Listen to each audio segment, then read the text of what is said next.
ഭർത്തൃപുത്രാർത്ഥാകുലസംസാരദുഃഖാംബുധൗ നിത്യവും നിമഗ്നയായത്യർത്ഥം ഭ്രമിക്കുന്നേ.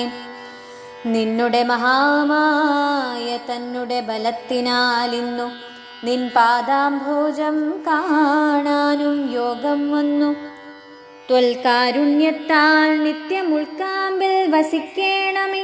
ഇക്കാണാകിയ രൂപം ദുഷ്കൃതമൊടുങ്ങുവാൻ വിശ്വമോഹിനിയായ നിന്നുടെ മഹാമായ വിശ്വേശ മോഹിപ്പിച്ചിടായികമാം ലക്ഷ്മീപതേ. കേവലമലൗകികം വൈഷ്ണവമായ രൂപം ദേവേശ മറക്കേണം മറ്റുള്ളോർ കാണും മുൻപേ.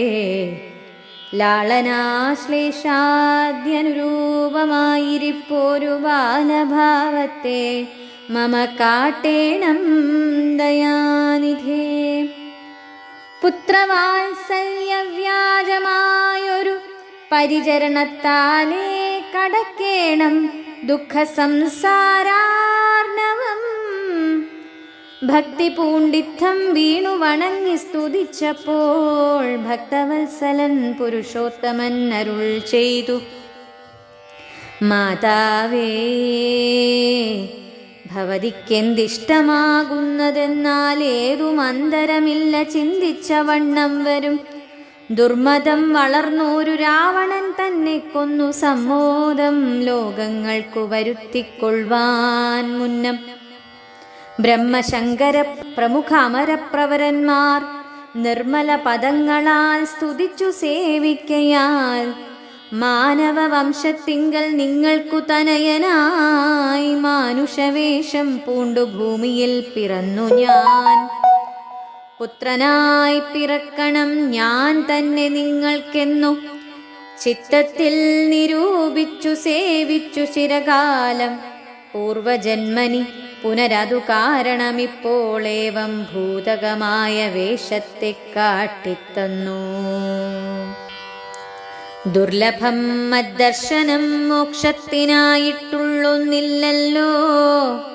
പിന്നെയൊരു ജന്മ സംസാര ദുഃഖം എന്നുടെ രൂപമിതം നിത്യവും ധ്യാനിച്ചു കൊള്ളുന്നാൽ വന്നിടും മോക്ഷം ഇല്ല സംശയമേതും. യാതൊരു മർത്യനിക നമ്മിലെ സംവാദം ഇതാദരാൽ പഠിക്കതാൻ കേൾക്കതാൻ ചെയ്യുന്നതും സാധിക്കും അവനു സാരൂപ്യമെന്നറിഞ്ഞാലും. ചേതസി മരിക്കുമ്പോൾ മത്സ്മരണയുമുണ്ടാം. ഇത്തരമരുൾ ചെയ്തു ബാലഭാവത്തെ പൂണ്ടു സത്വരം കാലും കയ്യും കുടഞ്ഞു കരയുന്നോൻ. ഇന്ദ്രനീലാഭ പൂണ്ട സുന്ദരരൂപനരവിന്ദലോചനൻ മുകുന്ദൻ പരമാനന്ദാത്മാ. ചന്ദ്രചൂടാരവിന്ദ മന്ദിര വൃന്ദാരക വൃന്ദവന്ദിതൻ ഭുവി വന്നവതാരം ചെയ്താൻ. ഹരേ രാമ ഹരേ രാമ രാമ രാമ ഹരേ ഹരേ. ഹരേ കൃഷ്ണ ഹരേ കൃഷ്ണ കൃഷ്ണ കൃഷ്ണ ഹരേ ഹരേ.